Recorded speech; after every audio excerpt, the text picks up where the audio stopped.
All right, good evening. I'm going to call to order this meeting of our DEI Committee on April 19th. We begin with the Pledge of Allegiance. If you would join me. I pledge allegiance to the flag of the United States of America and to the republic for which it stands, one nation, under God, indivisible, with liberty and justice for all.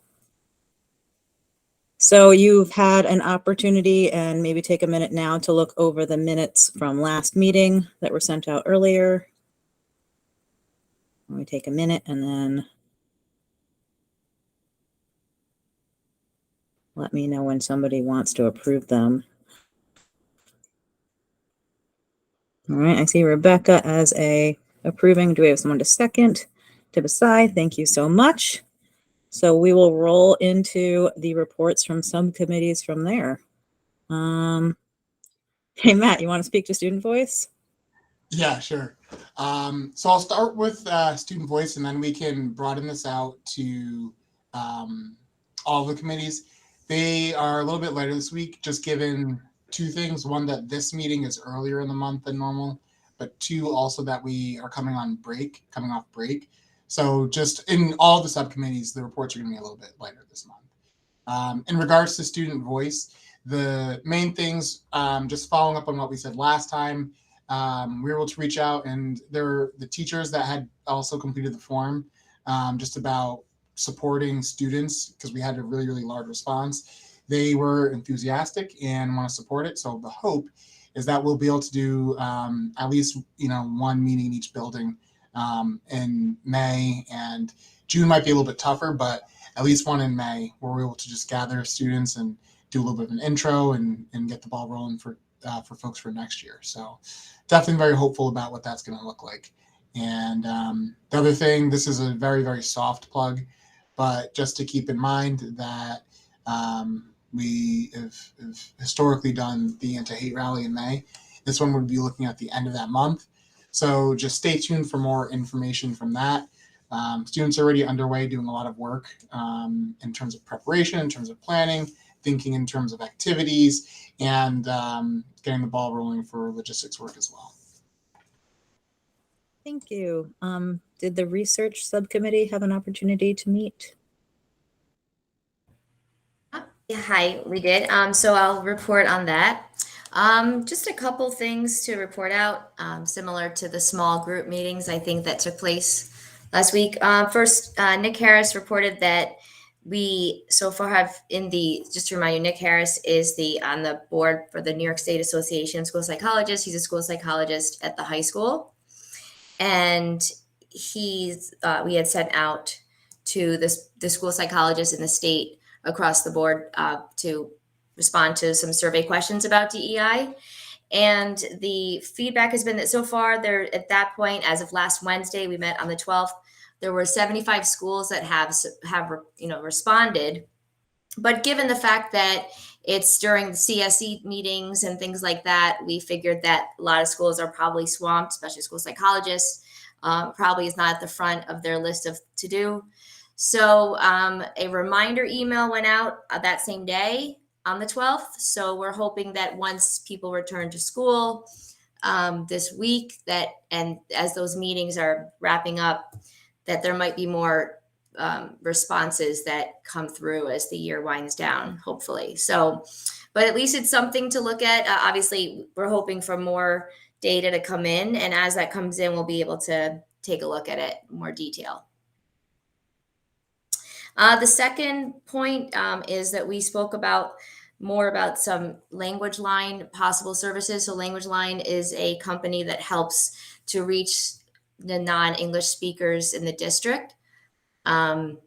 Speaking from teacher in my district, we have the service and it's very accessible for teachers. Each different school districts, though, in the area that have it utilize it differently. So I contacted the company, and it seems like I think they're based out in California, but I spoke to the New York rep, and I could share my screen if that's doable on this. I can show you. I have some information from them, but it looks like at a preliminary like the contract they sent me, which is it seems pretty extensive, but very, very affordable. It's 75 cents in the district that I currently teach in. But the cost for the new contracts is 99 cents a minute. So it seems like that cost has gone up a little bit, not much. But when I asked if there's a fee to subscribe to the service, there's no fee. So it seems like it's 99 cents a minute.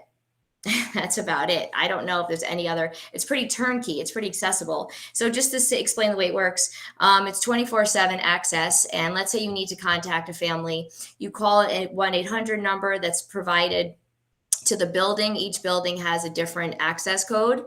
So you call this number, they connect you with a translator, and okay, very good. So yeah, I know a lot of hospitals also use the services, so it's the same company. But I think depending on where you're located and the type of, whether it's a school or a hospital, it varies on the contracts. So apparently New York State contracts have a better deal than what the national costs are. I learned that as well. Yeah, Rebecca? So just to tag on that, Nina, we've used Language Line for years in my office. We usually use it by phone. And just in this last year, we transitioned to an iPad where there's an actual person on the iPad, and it's seamless. I love it. Yep. It's made life so much easier for us. So that's wonderful. I'm glad to hear that, because I know that they said when I called the national number, the person I spoke to said that they do have these apps available now when you can have the video chat, the video call. I know in our district, I don't believe we have that service, and I'm sure that might obviously change the cost and the accessibility for it. But I can say that for a regular 3-way calling in the traditional sense, when you just call a number, a translator answers, they have many different, they have 240 languages, 240 plus languages available, and various dialects within each language as well. And then they just call the parent. But that's wonderful to hear that, because I haven't had any experience with the video chat version. I don't know if there's other equipment that would be needed, or if it just would be like an app on your phone, which seems like that's all you need to do is download an app. Again, I don't know if that changes the cost of the services. But it definitely seems very affordable based on what I've heard. And I have the contact person I can send out to the group as well. But I can put her email in, or Matt, if you want to wait, I can send that over to you once we know more of something the district would be interested in doing. Any other questions?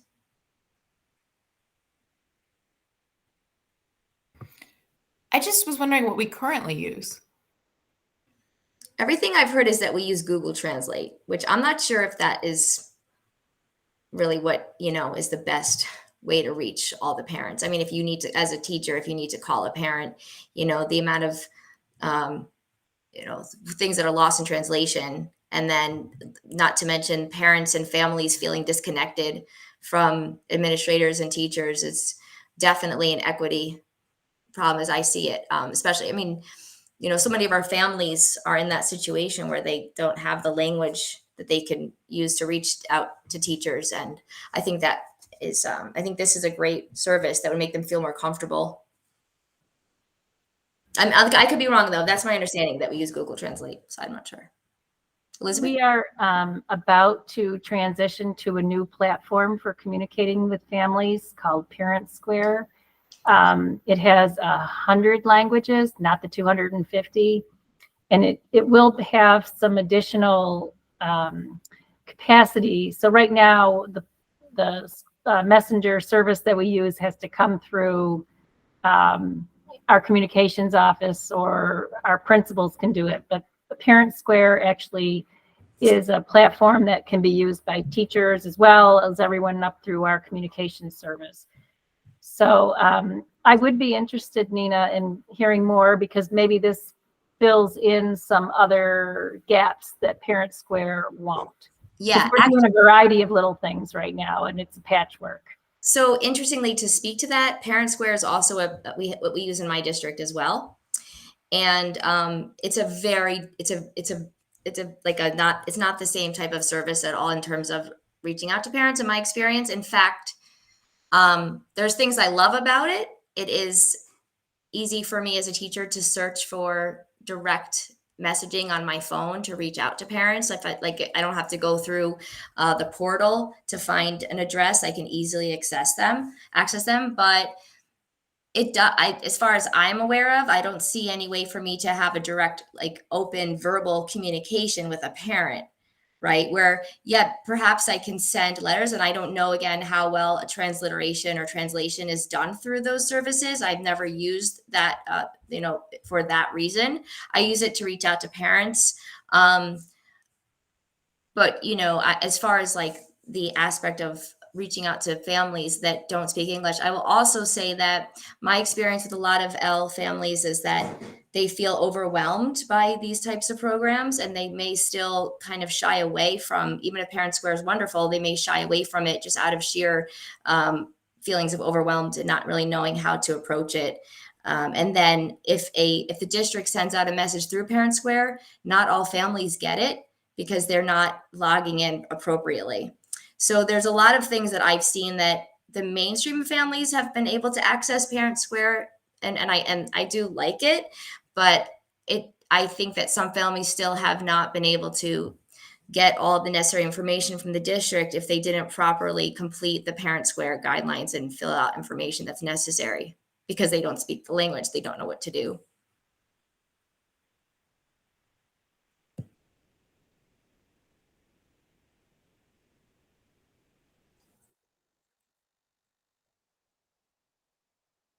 Elizabeth, is your hand still up or is it up again? It's still up. So are you thinking about things like parent-teacher conferences and things like that? Or what are you don't have to call parents at like 10 o'clock at night or anything, usually, right? Yes. So that's a good question. So I think it depends on the district. In my district, I've been given an index card where I can call a translator and reach a parent.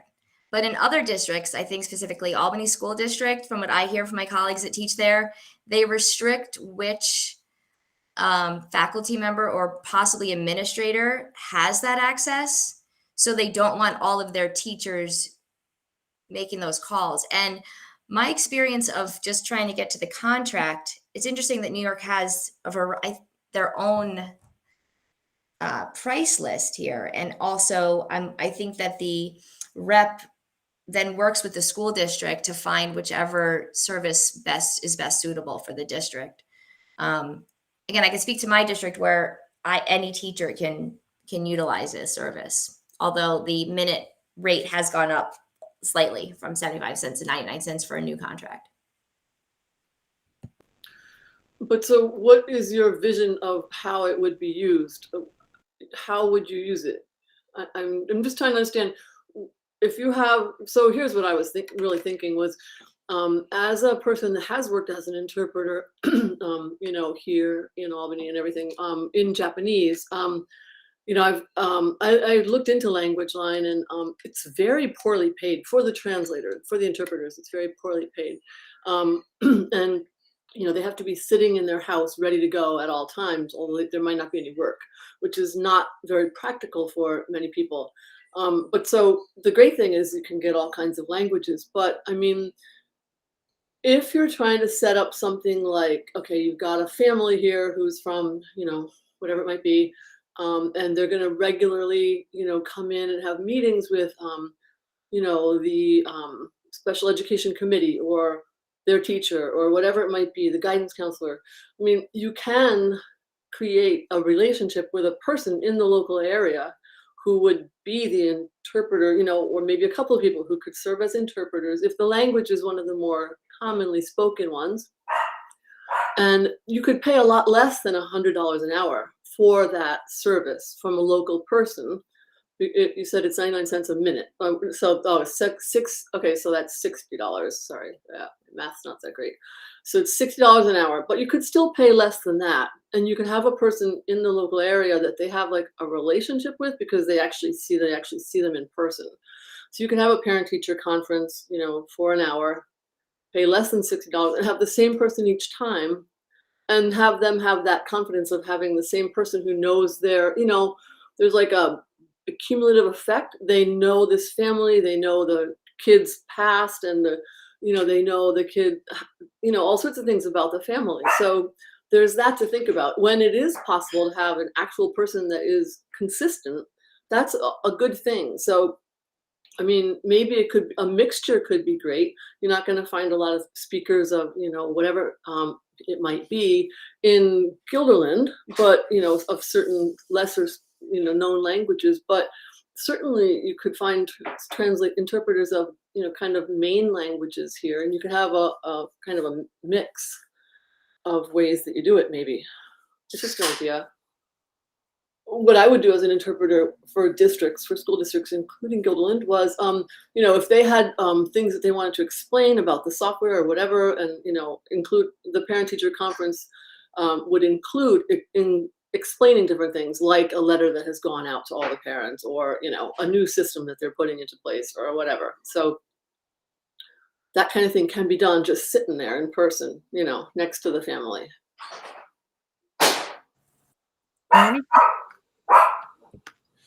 I think in practice, it's about, to Marie's point, we bring in translators already in certain situations. So I think, additional resources to help families translate communications is a great conversation to have, whether that be technological solutions, whether that be, in-person solutions, I don't know. But I think there's that piece of it. And then I think there's the access piece of it.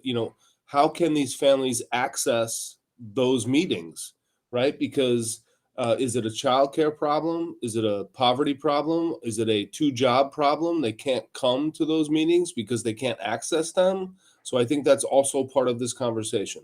I think it's a dual sort of conversation.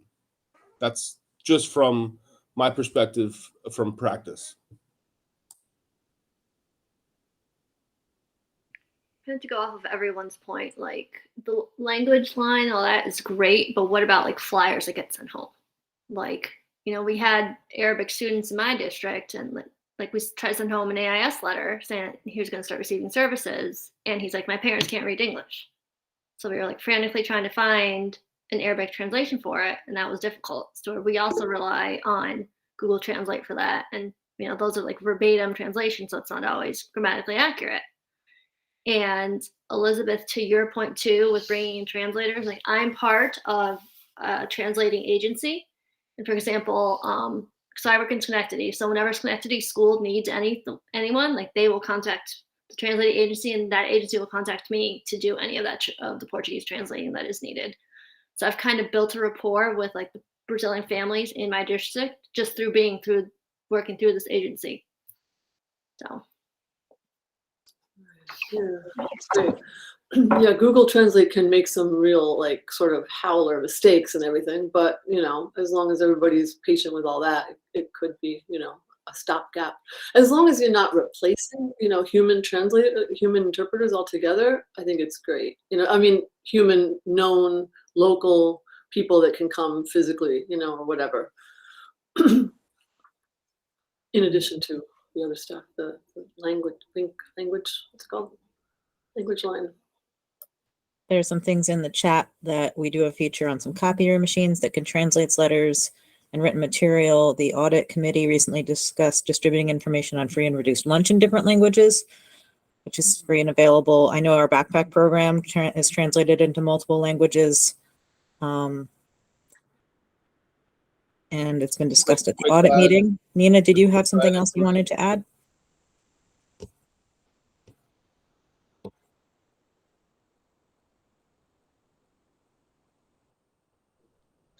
Looks like she's. I think you're Nina, muted. you're muted.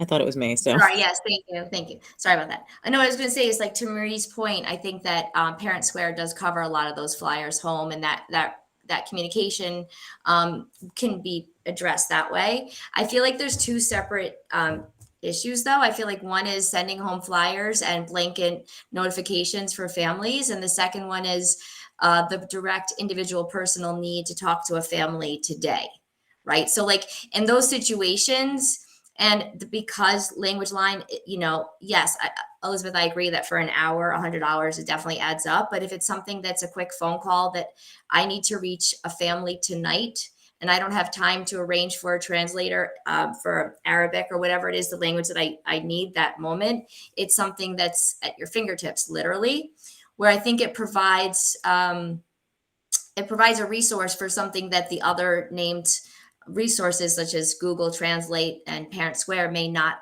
have at our disposal. So I don't want to minimize the fact that, like, yes, local translators are absolutely valuable. And also Parent Square can provide certain, flyers and important notifications that need to go out across the district.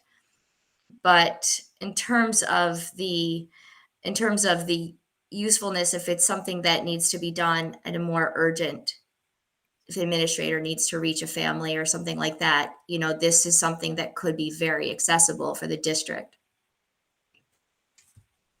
Thank you. Yeah, it sounds like there's 3 different needs. There's the text need to get blanket information out, the I need to call a parent important right now thing, and then like CSE meetings are planned way in advance, so it's possible to hire local translators for those a lot of the time.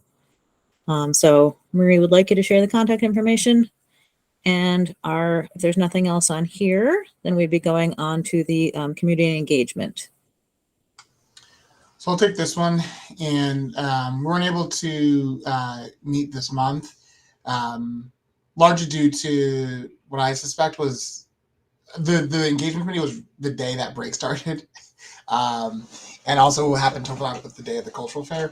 But with that being said, what we still would have normally shared out is just on the 27th. So a week from tomorrow, there is going to be the next fireside chat, and that's going to be at 6:30 p.m.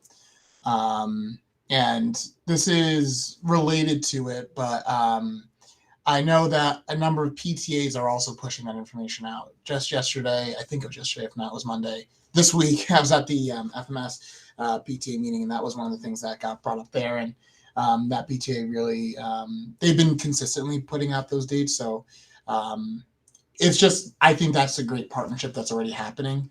And seeing both of those endeavors definitely makes me happy about some of the consistent work that's been able to happen.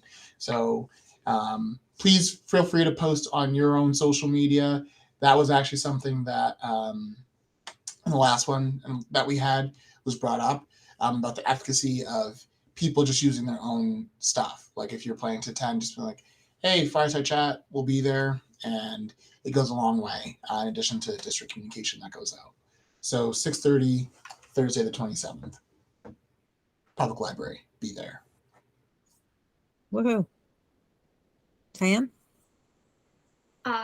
Question for the engagement community. I know I had a PTA council meeting a few weeks ago, and we were talking about like DEI committee members attending meetings, and some PTAs in the district have said that they still don't have a DEI member that attends their meeting regularly.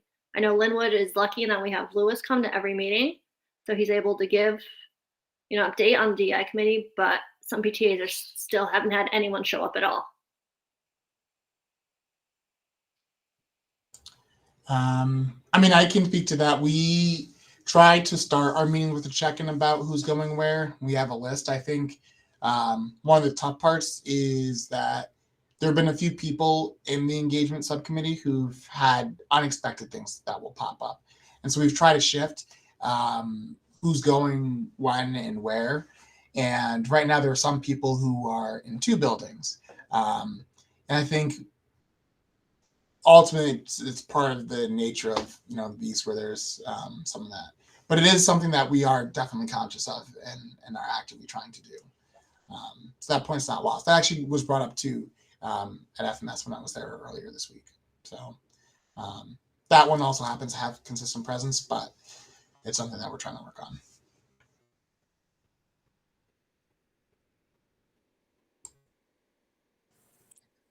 So that leaves communications. Yeah, I can start. Communications committee, we had a relatively brief meeting during the break and talked about 2 main topics that had been on our agenda for a little bit.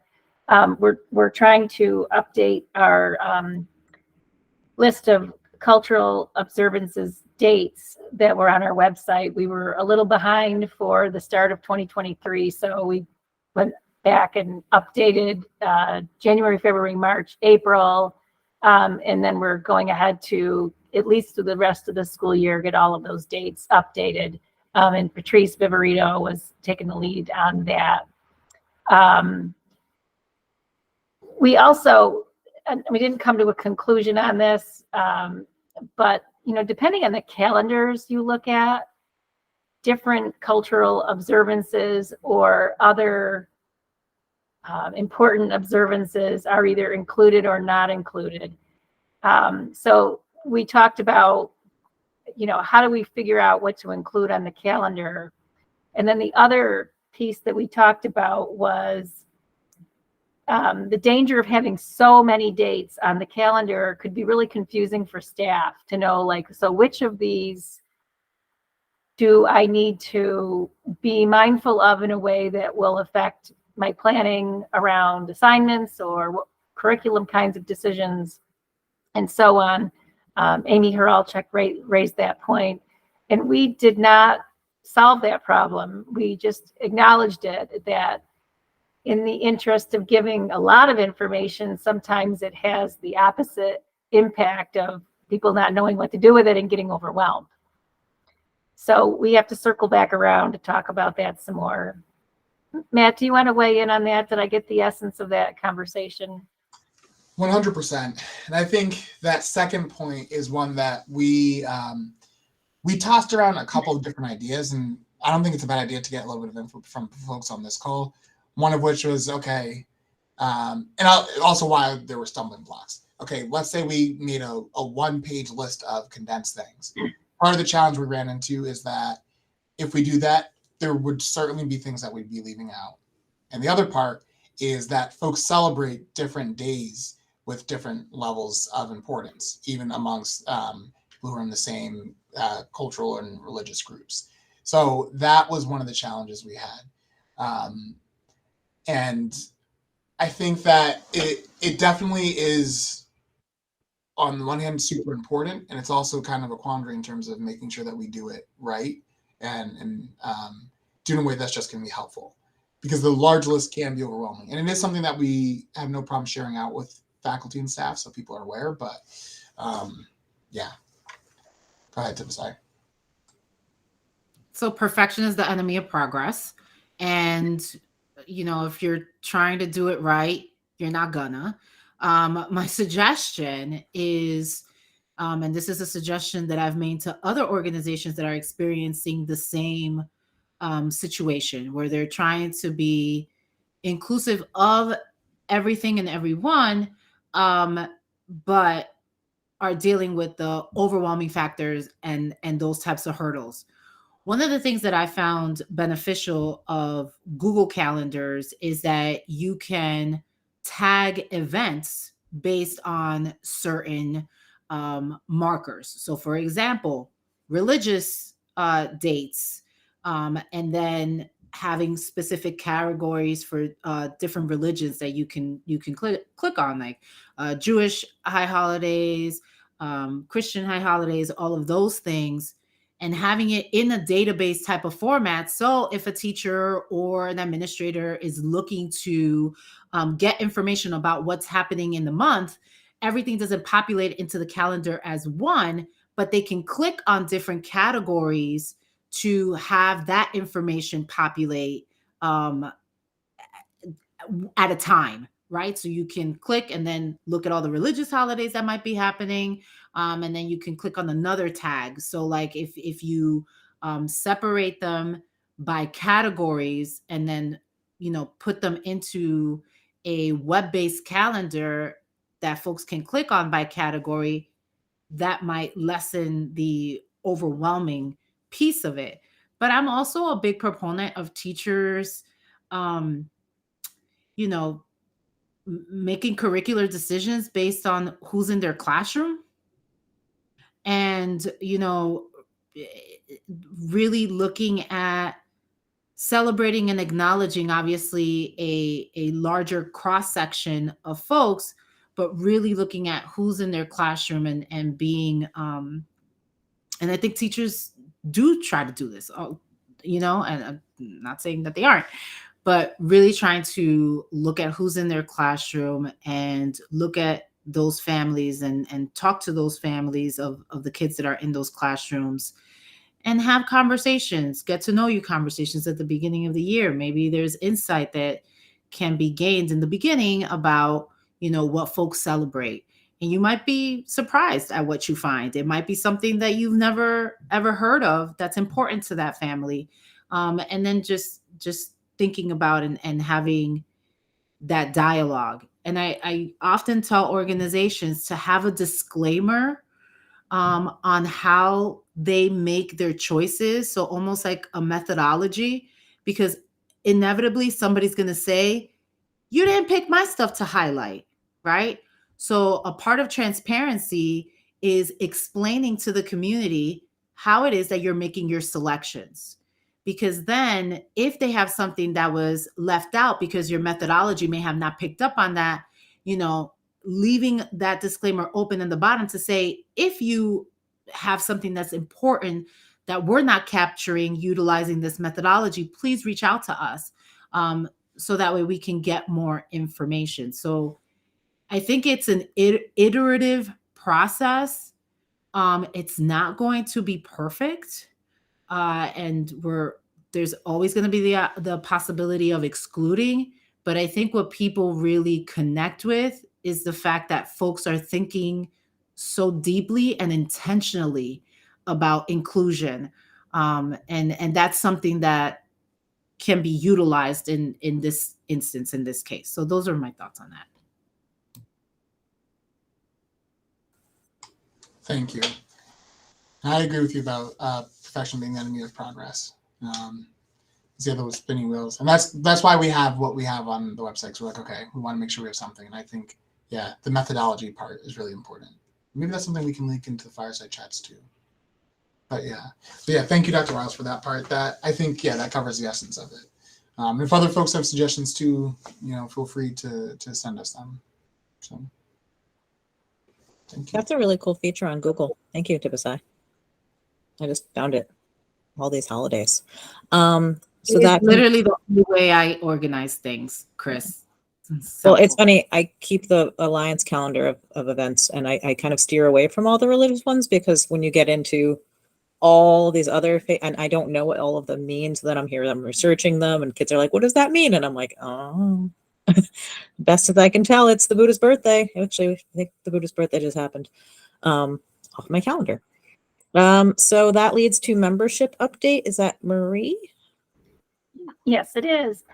So we have issued our invitation out to all of our various stakeholder groups to solicit letters of interest for membership on this committee for a 2-year term starting next September, so September 2023.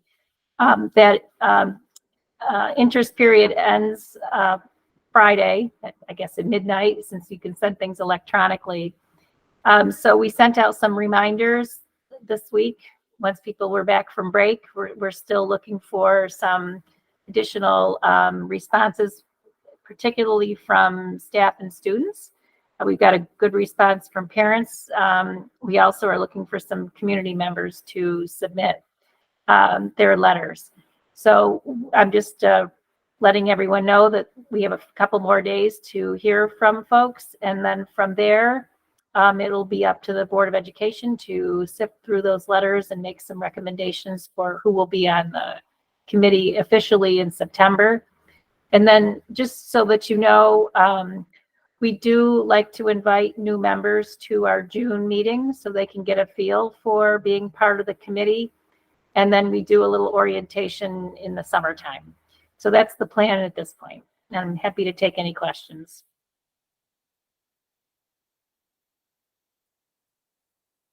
All right, thank you.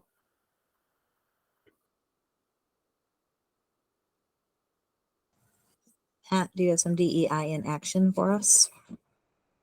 I do. I'd like to focus on 3 different things. And the first one will be, we'll go with the cultural fair first. So the day before break at the high school, there was a cultural fair. And some things that I want to highlight. One, it was great just seeing elementary students interacting with high school students, and the number of students at the elementary level who were like, I want to go around to each booth. I want to sample things that I'm seeing in each place. And just again, the care and attention that students put in the work that went into creating their booths and creating their stations. And there were some new booths up this year that I at least hadn't seen before. I can't speak to before I arrived in the district, but one was the deaf experience. And I thought that it was just so creatively done. And this isn't to say others weren't also creatively done, but I think it was just a really, really great implementation. And seeing how interactive things were, seeing how glued students were with each of the different performances, really just overall was a good thing in the community and a good thing to be able to share across the different buildings. So I definitely felt positively overall with that event. And I think, again, the cross-building connection is something that I've heard from so many students afterwards that they remember before, as a 3rd grader, this year as 5th graders. And I think that goes a really long way. Another really impactful thing, and something that I personally was doing a little bit of fanboying over, we were able to have author Brendan Kiley come. He, in this district, and what he's probably most famous for is work with All American Boys alongside Jason Reynolds. And so they co-authored the book, and Brendan Kiley wrote Quinn's part of the book. And so he came and did work with all of the 10th grade English students. They were able to come in and meet him. He signed books, spoke with kids, stayed after to talk with kids who had more questions, talked through his process as a writer, talked through his lens with writing the book and the factors that went into it. And I just think that, I am an English lover. I find reading's always been passion, but like for kids and just seeing the spark with so many students, to be able to meet someone who's a professional, who they read, and who is so widely known, to be able to interact with them, it was truly special. And something that I do want to note that I heard from a number of our students of color was that they really appreciated having him there and having someone who isn't a person of color himself still be able to speak to and write to and advocate for things that matter, not necessarily directly impacting his life, but impacting lives of people he loves. And that was kind of a motif in his work. And so I view that as being an encouragement for all of us to continue and go beyond even just being an ally, but really go into that co-conspirator space where, we advocate actively, where, we don't have to necessarily be a member of that marginalized community to feel, to empathize, and to act in accordance with folks. And that was definitely a thing that came forward in his presentation. He had a lot of energy, and he was a teacher himself. And as you can see, I'm rambling because I'm gushing because I was like, he's so cool. And, it was a really, really a great day overall. The other thing that I wanted to speak to, I mentioned this before very briefly. Yes, definitely. Yeah, he mentioned that. He had a very good time in our building, and it was very well done. And I want to give a shout out to Brenna Autry and doing, run a point with communications with him. But it was a really, really fantastic time. Students were locked in, and they had really thoughtful, insightful questions. At one point, actually, he mentioned that one of the questions that a student asked him, it was the first time in his career that a kid had actually asked that question. So kids weren't just asking, surface level questions. They were really listening to the words he said. They really paid attention to the book. And that also speaks to the fantastic English department that we have as well, that folks were diving into things in a meaningful way. So this wasn't just, another tacit thing. So absolutely shout out to all of the English faculty and to the 10th grade class in general. And for the other thing, I wanted to revisit something I had mentioned, I believe 2 months ago. It may have been a little bit more than that, but a project that had been underway at FMS. And this was in Art 1 with work inspired by Bisa Butler. and students were doing some self-portrait work, and I spoke to the work, but I was able to actually get a slideshow of some examples of the student work. So I just want to very briefly share and just let everyone see this work, because I was talking about how great it is, but I think it's another thing for everyone to be able to see it. And really, when we talk about the impact of stuff with DEI and the ability for students to do self-reflections and self-portraits in new and creative mediums, it's fantastic. So I'll just give a couple of seconds over each one of the different images. I won't do all of them, but I just want everyone to get like a sense of this. One, how talented our kids are, but two, the power of students being reflected in the curriculum that they're doing.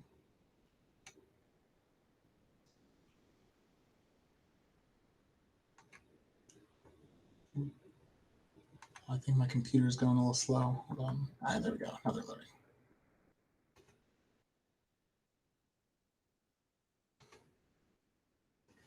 This was something that was multimodal. And so it was done using different materials, really with color and imagery as part of the backdrop of it. But I think each one of these pieces, and I am just also a big art fan, but I think it's so clear that each of these pieces tell a story. And that story is something that is so fantastic. And so there's a lot more here, but there's videos of the process. Students were able to give interviews with this, and their work has been featured really, really prominently. So really just a lot of great stuff that's happening underway in our buildings. And I think that this was just one of the things that was worth noting. And so it's really, really, really, really great.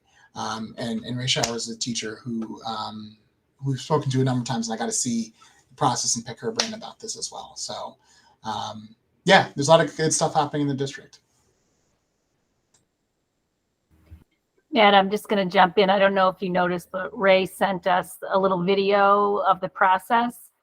And one thing that I found really fascinating in watching it today was that their starting point was their school picture. So, it's their school picture with the very, structured pose and the background that you pick from, the 52 backgrounds that are all very generic in their own way. And then the students picked materials and objects that captured who they're all about. And then they told the story of why. So I'm thinking that I'm going to see if Patrice wants to do a little story on it and put it on our website, because it was the best 5 minutes of my day I watched earlier today. So.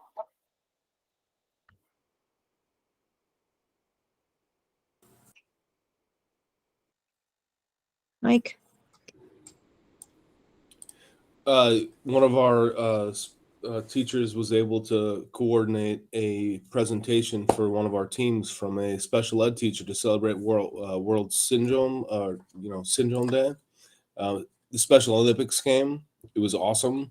We had a student presentation for a team, and I don't know, Chris, if you want to jump in and talk a little bit about how it was. I popped in there for a little bit. It was amazing.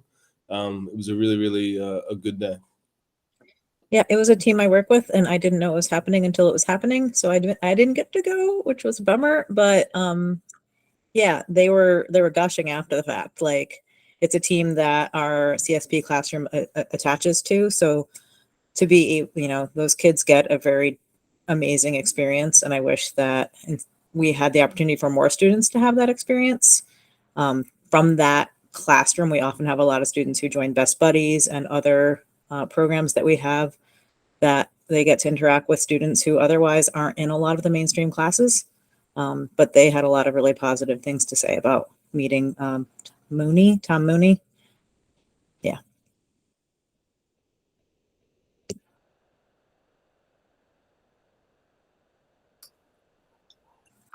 Elizabeth? That reminds me that this Sunday is going to be the New York State Special Olympics track meet at Guilderland. So on Sunday, was it 9:15 or something? I'm not sure what time the meet is, but morning it starts. So anyway, if anybody wants to come and cheer, I'm sure, it's open. Anybody can come and help cheer. So Cool, thank you. That's at the high school? Makes sense. yes, at the beautiful new track and turf. Anything else from DEI in action, Matt, or are we moving on to the equity plans? I think we're good to go on to number 4. All right. Oh, actually, hold on, real quick. I forgot. Maxine, I don't mean to put you on the spot. Would you mind sharing a little bit of your experience being someone who planned one of the booths and what that was like for the cultural fair? Oh, yeah. So I've participated in the cultural fair for 2 years now. Junior year was my first experience with it, and I cannot say enough positive things about this event.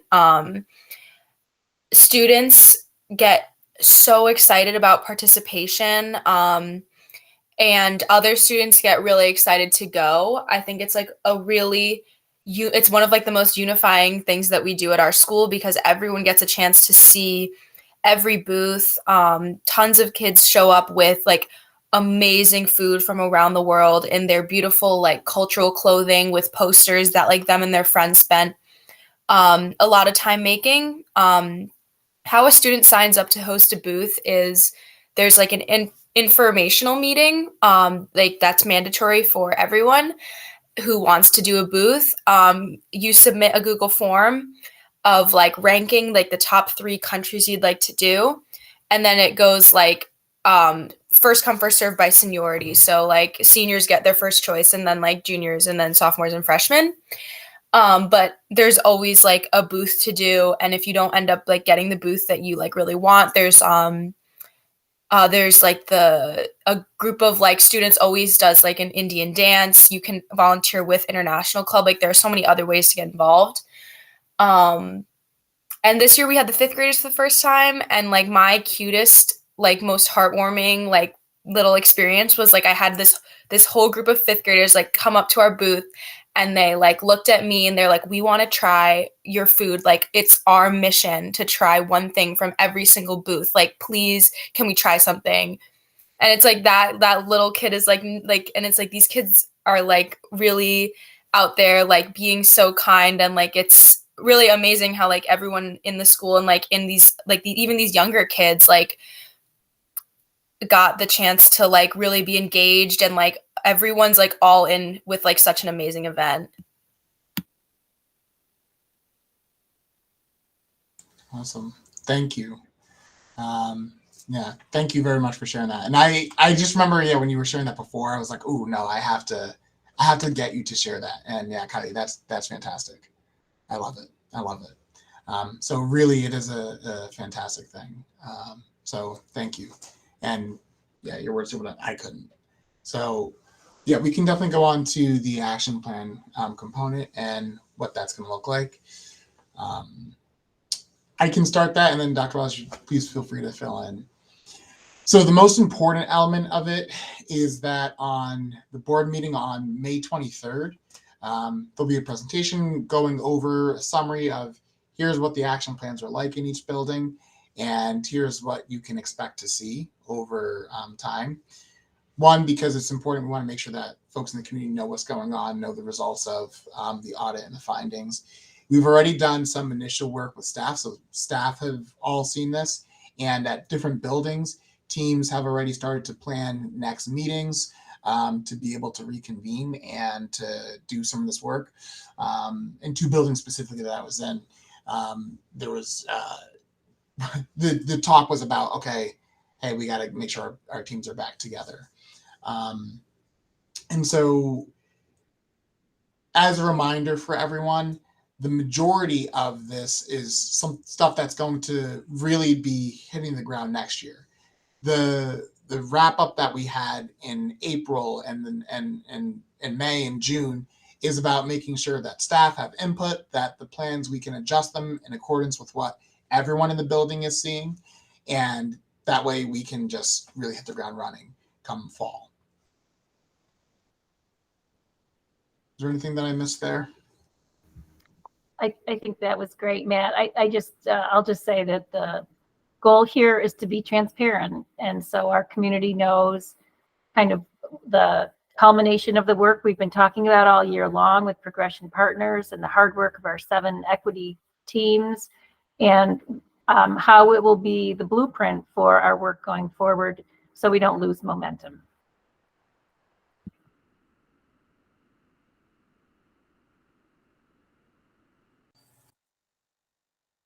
Any questions on the equity plan update? I know I've heard some really positive things in Farnsworth from other staff. Now that they know what the heck's going on, I think they really appreciated being pulled in. And then food for thought would be next.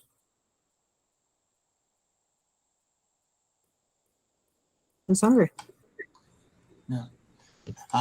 Thanks. So what we had pop up last time with food for thought, right now it's structured around resources for teachers with observances. So just to be more specific with that, someone wrote into the direct thing was, does anyone have any resources that they would like to share to explore? And so they were thinking about how AAPI and Jewish American History Month is in May, and then Pride Month in June. And so just what kind of things do folks on this committee have that would be helpful for staff, but also even for all of us as learning tools? And yeah, that was one of the biggest things. And I think that also does couple with something else that was brought up last month, and again this one, with making sure that DEI focuses on more than race and gender, focus on equity, mental health, special needs, and a range of things. And these months might be a crux for that. Yeah, go ahead, Blanca. Last night I was on the PTA call. I think it was last night. The week's a blur. The FMS PTA call, and Michael Astor gave us an update on the issue which he presented to us before that relates to equity in terms of expensive field trips. So, Mike, can I put you on the hot seat so you can give an update? Yeah, we're still looking into another option for. You're talking about the 8th grade, Blanca?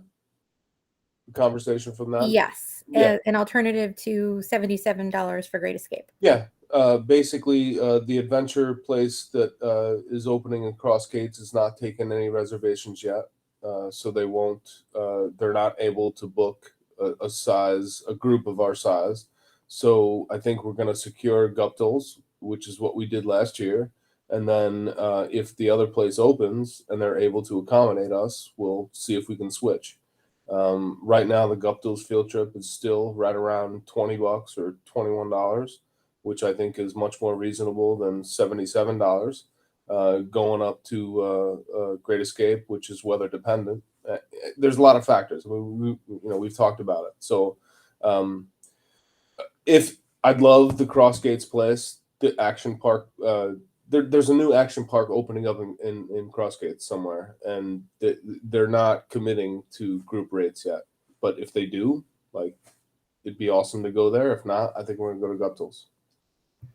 Thanks, Mike. I just really appreciate that you are taking this on, because it's so expensive otherwise, and it still fulfills that goal, right, of having the kids bond. So I think that's a great alternative. The 8th graders last year at Guptill's had a great time.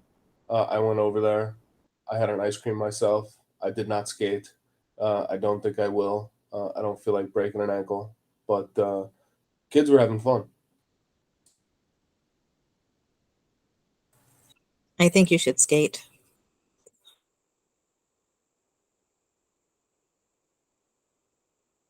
Maxine, did you shake your head yes? I thought I saw that.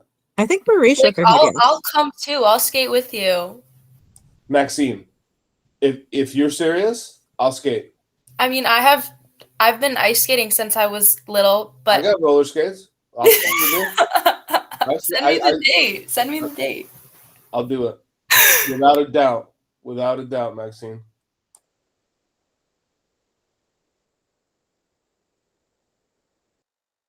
But I will clarify, there's going to be no videos.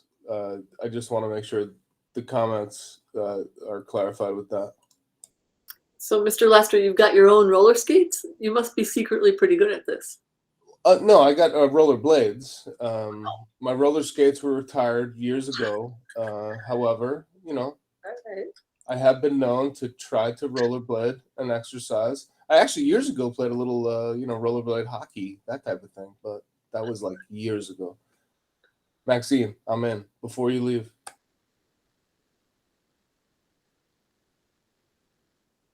I'm with Blanca. I think that's the video for the inaugural school TikTok. Before TikTok gets banned. we already had the Save the Superintendent video from the flying umbrella incident. So we don't need a second video in my tenure here at Gilliland Central School District. And Marie can speak to that. Thank you very much. We got a motion. I'm a second. Yeah. All in favor. Mike, the people have spoken. This is I think it is what it is. So yeah. So with that being said, I think if anyone does have other things that pop up in their mind, please take a look at the Food for Thought link. I'll put the link in the chat. And if you have a resource, just add it to that doc in the middle column. You can put it right next to it and just tag them. That would be very helpful. So, yeah, that was it for Food for Thought. And I think that leads us to learning component.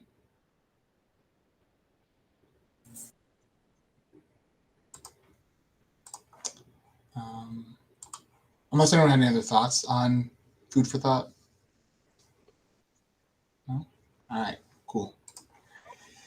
All right, so we are now at a spot where we have come to the stunning conclusion of our book. And there are 4 different questions as we wrap this up to just take a look at and consider. Obviously, we could go into a lot more, but these 4 are where we want to start. And the first question is related to the idea of affinity spaces.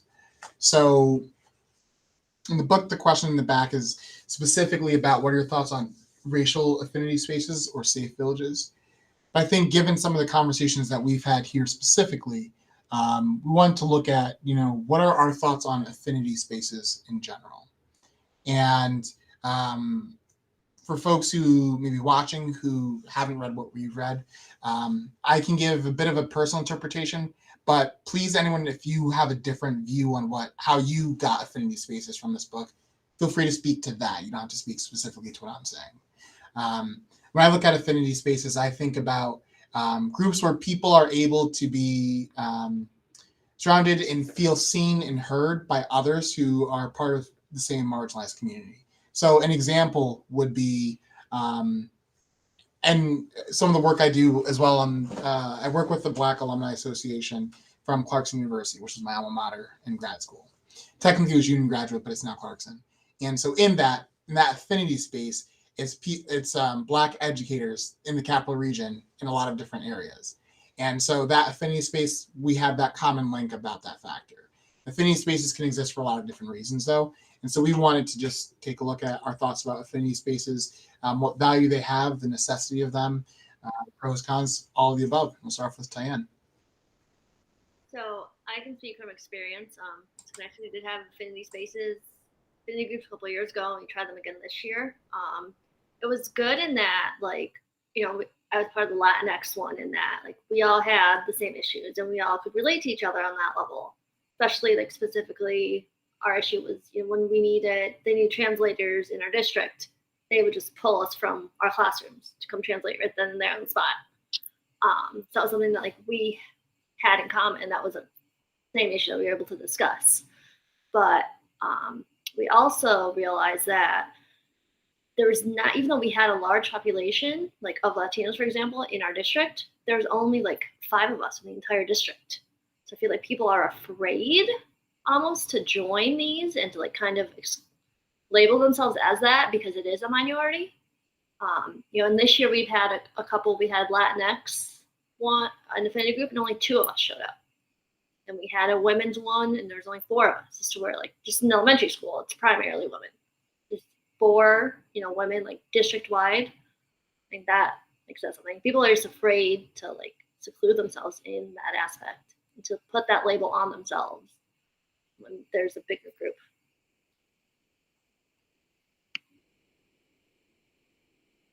Tibisay? And thank you, Diane.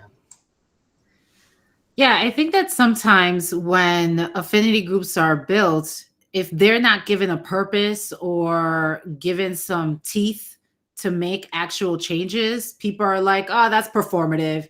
I'm not going to go into that space and hear people complain." And to Tan's point, like, you also are outing yourself and maybe your politics in a way, because some people tie affinity groups to like toxic woke culture, and like I've heard it all. But I think that the value in affinity spaces is that you can find camaraderie, you can find a place where you're not alone, and you can find creative ways that other people have navigated spaces that can be supportive and helpful to you. But I always feel like it's important that affinity spaces are endorsed and attended by people in positions of power, and that there is a cause given to these affinity groups or a goal given to them, or at least a way or a mechanism to change the issues, right? To be able to operationalize some of the things that they talk about as far as solutions that they would like to see happen in a meaningful way. I'm not a person of power either, Blanca, so trust me. But I do think it's important that it's not just a thing that people use or that organizations use as a performative measure to say we're inclusive, because that can be really damaging to individuals that do decide to join. So there should be a purpose, an intention, resources that are put behind it. And I'm not talking about monetarily, but that there's commitment from leadership to listen to the concerns and operationalize some potential solutions, and do something with that information. Because if not, then folks may not see the value in it all the time.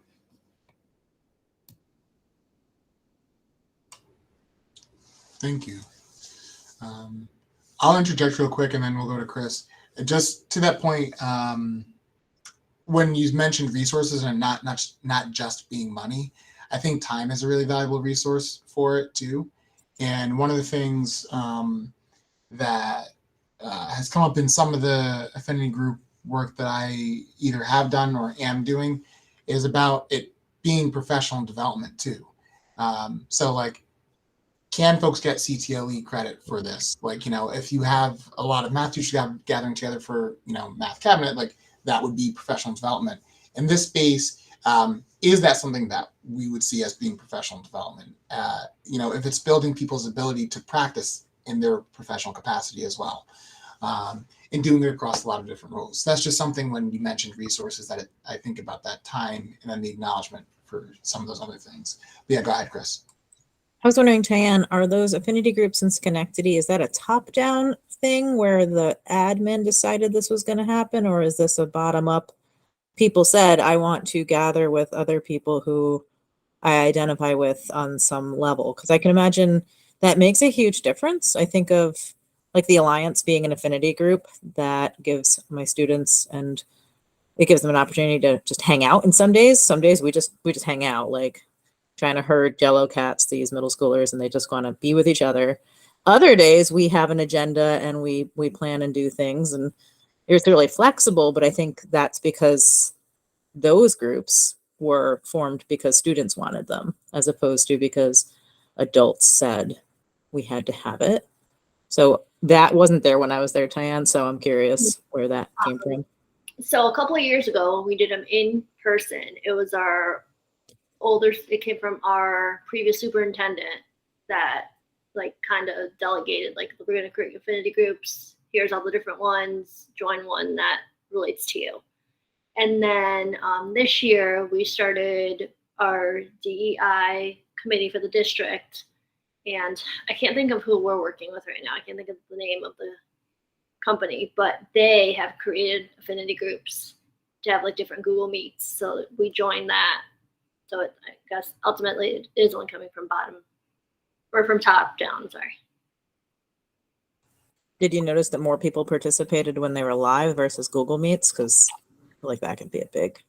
No, actually, like the Latino one, for example, like in person before there was like 4 of us, and then Google Meet, there's only 2 of us.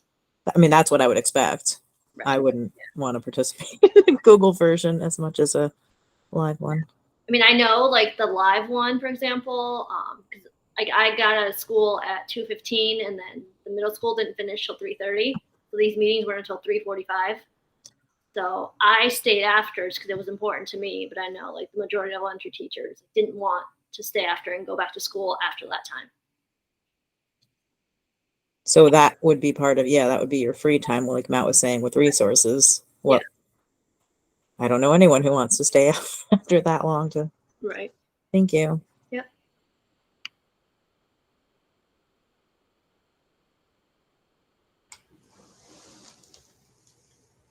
Any other thoughts on affinity spaces?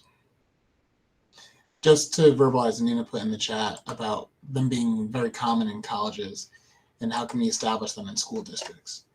I think that is something that is worth thinking about.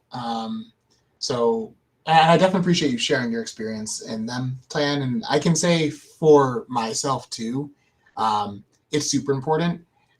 Even in my like role, I, alongside some of my colleagues, we just made our own affinity group where they're just speaking candidly. There aren't a lot of us in the first place, and there's not necessarily a lot of us who look like me.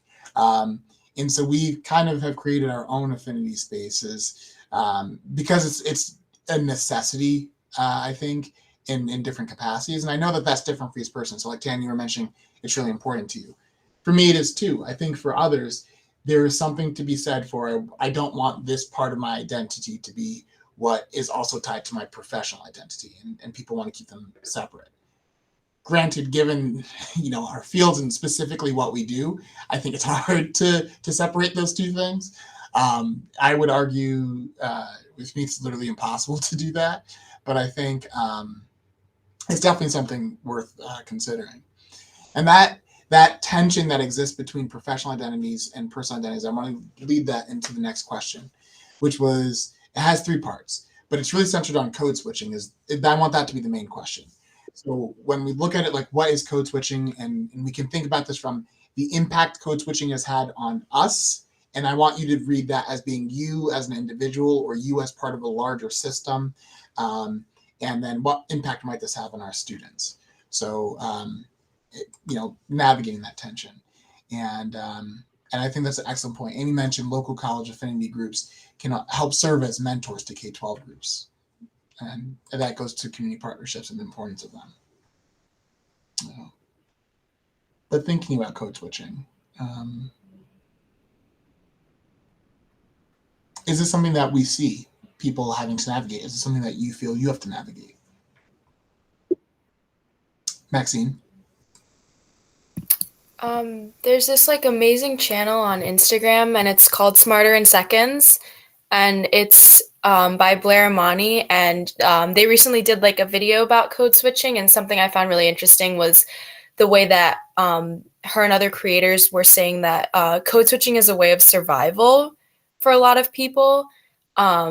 It's survival in like the very literal sense of like being safe, like if you're on the phone to be taken like seriously if something is happening, or like there's an emergency and you need someone to respond. And then in like the professional realm where like if you need to sound a certain way in order to sound professional and to be taken seriously and to be respected. I thought that gave me like a really interesting perspective and opens the question of like, well, what does it mean to be like professional? Like, what is it? Why is there a way that people need to talk or speak or act that is more professional than another? And like, it's this thing that like puts down other like cultures and other like languages and like other mannerisms and like makes them seem like less than because of this like fake idea of like what professionalism is supposed to look like. Yeah. Thank you very much for that, Maxine.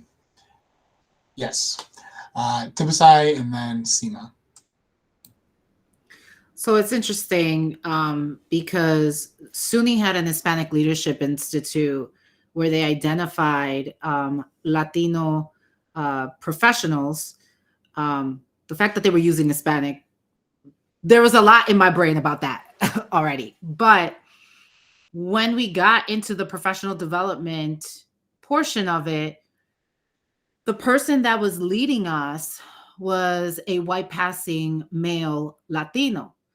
And he talked a lot about us censoring our Latino-ness, our Latinidad, in order to move up in higher ed.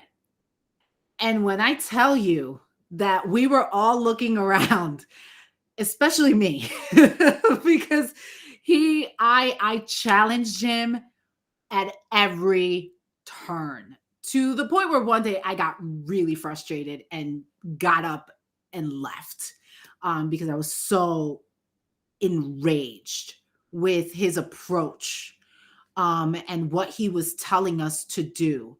And his comments to the men were very pointed about them being more aggressive. And to the women, it was I remember one of my friends said, well, I want to have kids one day. And he looked at us and said, don't. And my mind was blown. We're in a professional. He no longer does the program, by the way, y'all. He no longer does the program. I'll just say that. But it was like an entire 6 months of professional development that basically was telling us that we weren't enough, that our Latinidad was seen as too aggressive, that we needed to sit on our hands. Don't use your hands. That can be perceived as aggression.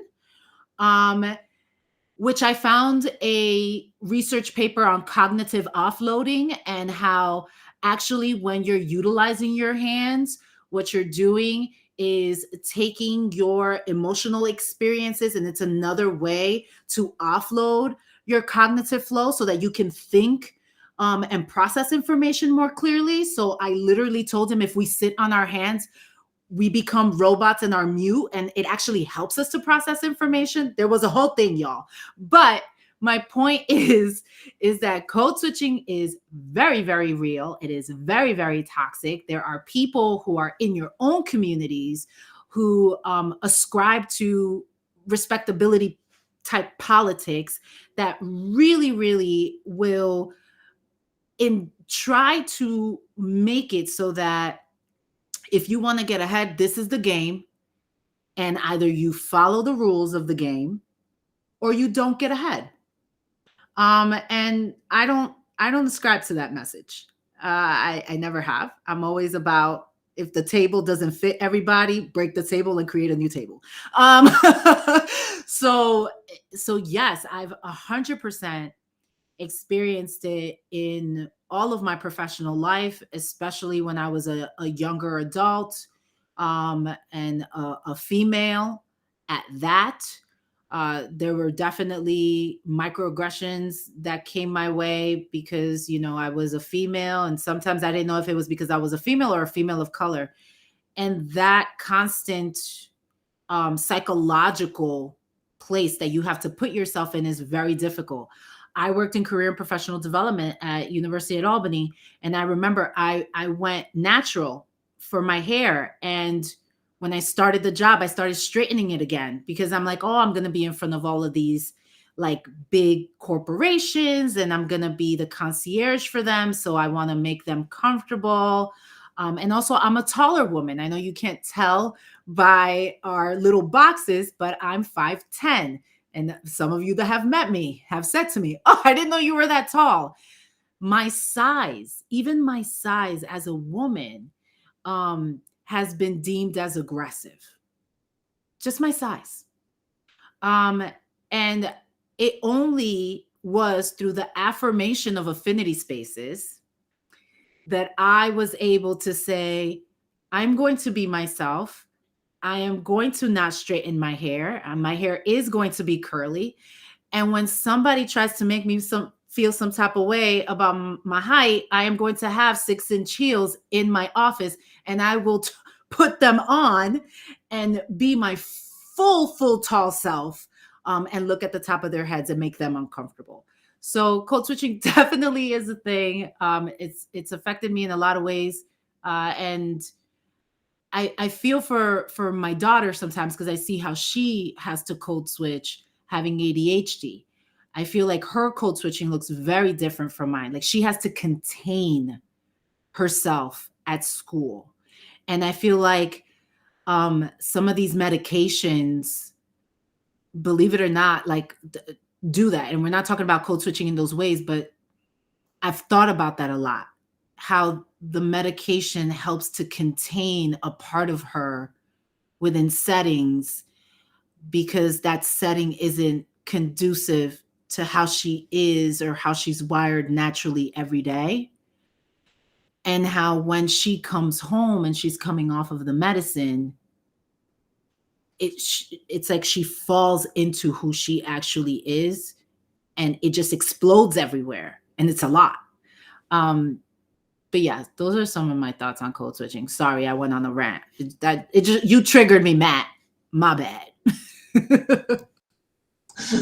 Now speak on it. Speak on it for real. Thank you. Seema? I can't relate to being tall, but I will say when I met Tibisai at the anti-hate rally last year, I was like, whoa, you are way taller than I expected because I'd only seen her on a square. But I think Maxine really like hit the nail on the head with the whole idea of like what is professionalism. And when we started this discussion, I do this, I feel like I'm at least having this discussion at work all the time. So I work with graduate students who are going to school and being student teachers, and the idea of they're supposed to be professional and what does that mean to be professional.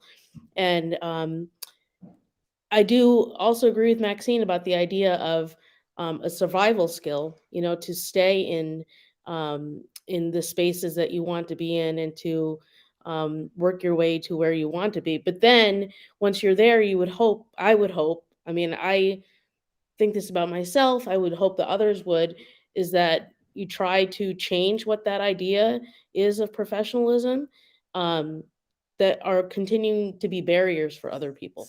So when people don't feel comfortable in a space, they don't want to join that space. So if you're in that space, make it comfortable, elevate other people who you want, who you think are valuable in that organization. But I feel like, I don't really know, it's kind of going in a tangent here after I was thinking about the tall, short thing. But I just, like when you see that happen in an organization, like once someone is code switching and then they're there and then they make that decision to continue to code switch, do you know what I mean? To like survive for themselves or to start being uncomfortable, making those uncomfortable decisions where you're kind of, you're rubbing people the wrong way, but this is how you start to break down those barriers for others to be able to be comfortable in that space. So yeah, just like Maxine said it right away. That was the idea of what is professional is perfect. Thank you, Seema. And thank you as well, Tibisai, for the article. I think that brings us, that was a great segue there, Dr. Rivera, about from code switching to the next question, which is about being a socially conscious change maker.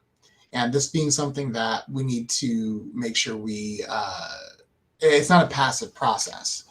And so for folks on this committee, what does it mean? And I'll, because what Dr. Halcher just put in the chat also kind of goes to this. She said, I would add border crossing to the conversation. As professionals and as students, we enter the space when you are a single or minority based on your identity, what happens when code switching is not something you're comfortable with. And that's true. Navigating between that border, that tension. So how do we get to be socially conscious change makers? What does that look like?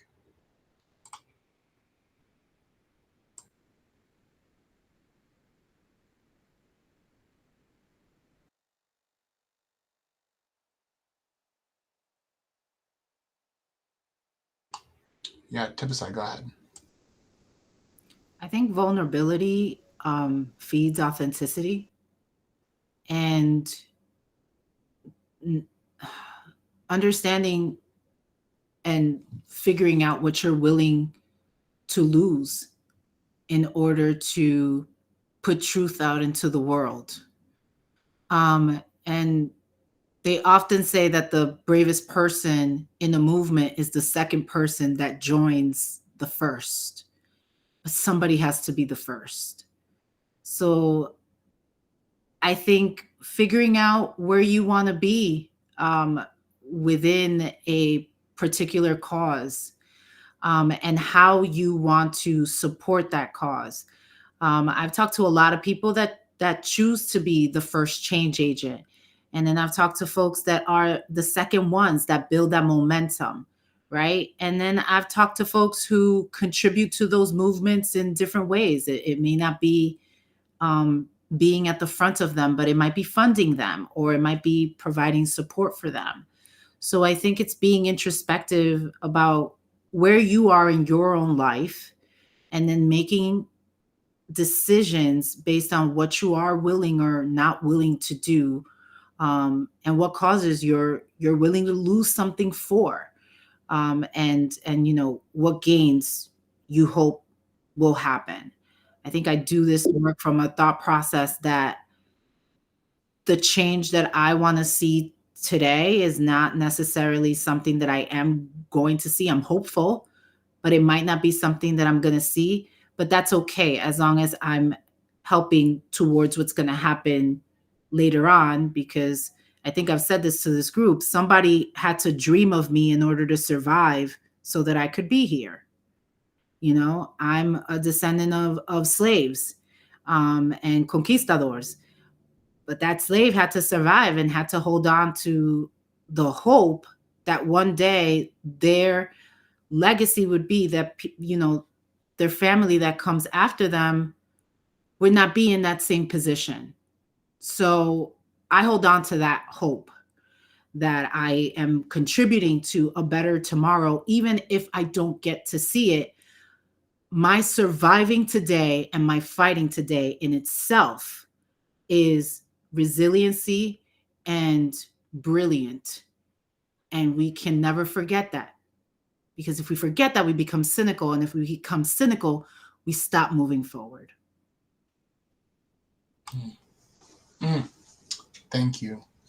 We'll go Mike and Nina to wrap up in our last 4 minutes. When I answered this question, I was just like, I think that to be a socially conscious change maker is to be a good principal looking out for your school community. Because when you make decisions for your school community, you need to make them in the most socially conscious, change making way. So that question resonated with me quite a bit, because dealing with everything that you deal with as a building principal, if you follow that premise, and I would also say in the best interest of students, and in the best interest of students, I would say that's a good principle. Or any school leader, not just the principal, any school leader. Yeah, but certainly principals though. Nina, go ahead.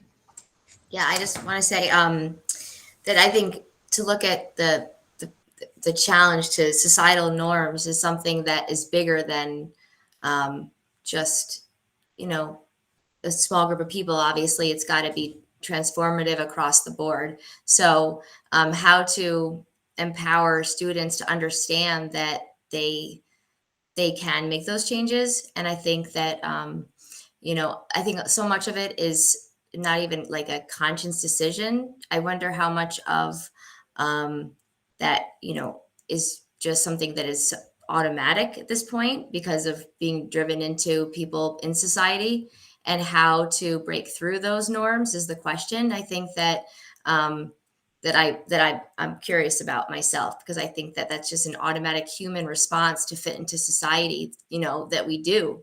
That's just what we're constantly doing, is trying to fit into those around us. And how do we normalize the new, you know, understanding of what is professional or what is appropriate, or you know, and where does that bring us as a multicultural society? I also want to say that when Tibisay writes a book of all of your wisdom, I will buy it, because I should just be writing down all of your, sometimes I write them down because they're so awesome. So I like the things that you say.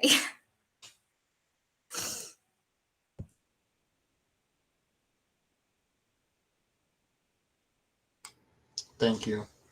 I also will be buying that book. So, but I've made that part very, very clear. And so as we wrap up and go into the last minute, the last question had really been about the biggest takeaway from the book, but I'll kind of just sum that up. And I think if nothing else, this has been a really, really great spot for us to gain discussion from.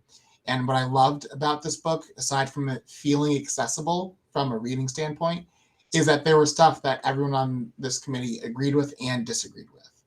And I think that that speaks to there's not going to be a perfect resource, but the discussion that we have had, I think are, you know, they are perfect. And so I'm grateful for that. And moving forward for the rest of this year, we're going to be doing smaller things instead of starting another book. We're not going to start another book and finish it in 2 months. So if there are thoughts and suggestions you have, please feel free to forward them to the steering committee and take advantage of the food for thought document as well. And are there any other thoughts before we close? No. All right, so then we'll be waiting. Actually, Chris, I don't want to steal your thunder. Go ahead, close this out. Well, it's actually funny that Maxine shared that resource, because we have been talking about potentially branching out from written resources to talk about for the rest of the year to other kinds of things. And, you know, I find like Instagram influencers and like that can bring up really cool topics in a much more engaging way. So I've already found that, Maxine. I'm looking forward to watching it. So do we have a motion to adjourn this evening's meeting? Thank you, Rebecca, and seconded by Maxine. So we are finishing up right on schedule. It was lovely to see you all. Good night.